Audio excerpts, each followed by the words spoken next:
Hello बच्चों, let's read the question. An atom has X energy level, then total number of lines in its spectrum are. Here we have given 4 options. Now to answer this question, first we will discuss here the key concept, and here the key concept is spectrum in, and here the key concept is spectral line due to the transition of the electron from one energy level to another energy level.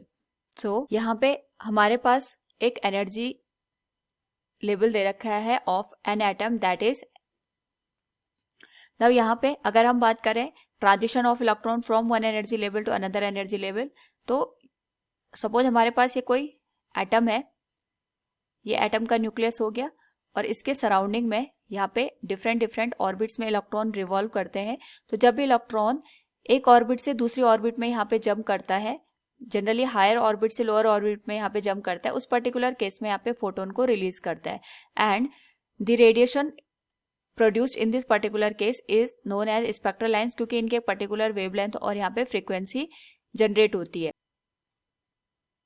Now यहाँ पे अगर हम बात करें given question की, तो हमारे पास एक एटम है जिसके पास एक्स एनर्जी लेवल दे रखे हैं। तो इसको पहले हम यहाँ पे ऐसा कंसिडर करते हैं कि हमारे पास कोई एटम है जिसमें सबसे ग्राउंड में फर्स्ट एनर्जी लेवल है n = 1, this one is second, this one is third one और this one is fourth one और सो ऑन। इस तरीके से हमारे पास यहाँ पे एक्स एनर्जी लेवल गिवन है।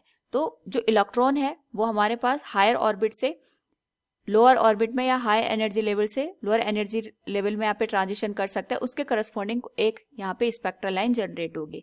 तो इसको हम एग्जांपल के थ्रू समझते हैं। सपोज n की जो वैल्यू है वो हमारे पास 2 है, ऐसा कोई एटम है जिसके पास जो एनर्जी लेवल है वो हमारे पास 2 ही है। तो इसके लिए अगर हम स्पेक्ट्रल लाइन कंसिडर करेंगे तो ये n = 1 आ गया, ये n = 2 आ गया। तो एक ही ट्रांजिशन पॉसिबल है कि जो इलेक्ट्रॉन होगा ये सेकंड ऑर्बिट से फर्स्ट ऑर्बिट में यहाँ पे जंप करेगा, यानी इसके करस्पॉन्डिंग जो स्पेक्ट्रल लाइन जनरेट होगी वो 1 होगी। तो we can say spectral line for n = 1, so spectral line for n = 2 will be 1। Similarly अगर हम बात करें यहाँ पे n = 3 के लिए, नाउ n = 3 का मतलब हो गया 3 एनर्जी लेवल है, that is n = 1, n = 2 and n = 3। तो इसमें जो ट्रांजिशन की पॉसिबिलिटी है उसके करस्पॉन्डिंग जो स्पेक्ट्रल लाइन जनरेट होंगी उनको हम काउंट करेंगे कि जो इलेक्ट्रॉन है वो थर्ड से फर्स्ट ऑर्बिट में यहाँ पे ट्रांजिशन कर सकता है, उसके करस्पॉन्डिंग एक स्पेक्ट्रल लाइन जनरेट होगी। दूसरी पॉसिबिलिटी ये है कि जो इलेक्ट्रॉन है हमारे पास यहाँ पे वो सेकेंड एनर्जी लेवल से फर्स्ट एनर्जी लेवल में यहाँ पे आ सकता है। और थर्ड पॉसिबिलिटी ये है कि जो इलेक्ट्रॉन है वो थर्ड एनर्जी लेवल से सेकंड एनर्जी लेवल में यहाँ पे ट्रांजिशन कर सकता है, यानी 3 स्पेक्ट्रल लाइन यहाँ पे बन सकती है। तो इस केस में we can say number of spectral line will be 3। इसको हम यहाँ पे इस तरीके से लिख सकते हैं 1 + 2। नाउ यहाँ पे सपोज कोई एटम ऐसा है जिसमें हमारे पास 4 एनर्जी लेवल है, तो हम इसको पहले ड्रॉ करेंगे, उसके करस्पॉन्डिंग हमारे पास यहाँ पे नंबर ऑफ स्पेक्ट्रल लाइन हमें देखने को मिलेगी। तो ये हो गया n = 1, ये हो गया n = 2, ये हो गया n = 3 and this one is n = 4। तो जो ट्रांजिशन है पहले हम उनको देखेंगे और फिर नंबर ऑफ स्पेक्ट्रल लाइन को काउंट करेंगे। तो पहली पॉसिबिलिटी ये है कि इलेक्ट्रॉन फोर्थ एनर्जी लेवल से फर्स्ट एनर्जी लेवल में आए। दूसरी पॉसिबिलिटी है थर्ड से फर्स्ट एनर्जी लेवल में यहाँ पे आए। तीसरी पॉसिबिलिटी है इलेक्ट्रॉन यहाँ पे सेकंड एनर्जी लेवल से फर्स्ट एनर्जी लेवल में जंप करे।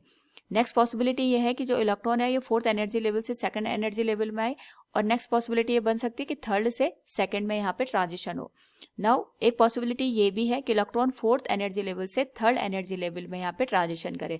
तो हर एक ट्रांजिशन में एक एक स्पेक्ट्रल लाइन जनरेट होगी। तो जब हमारे पास कोई एटम ऐसा है जिसमें 4 ही एनर्जी लेवल है, उसमें जो number of spectral line generate होंगी we can say these will be, अगर हम काउंट करें 3 + 2 5, 5 + 1 इट विल बी 6। तो हम इसको इस तरीके से लिख सकते हैं 1 + 2 + 3। नाउ यहाँ पे इसी तरीके से अगर हम n की वैल्यू x कंसिडर करें, यानी हमारे पास जो नंबर ऑफ एनर्जी लेवल है वो x है, तो जो नंबर ऑफ स्पेक्ट्रल लाइन इसी सीक्वेंस में अगर हम उसको ड्रॉ करना चाहें तो ये बन सकती है, जैसे हमारे पास ये बनी थी 1 + 2 + 3 + 4 सो ऑन। यहाँ पे हमने देखा n इक्वल्स जब एनर्जी लेवल 4 थे तो हमारे पास जो लास्ट नंबर था दैट वाज 4 - 1।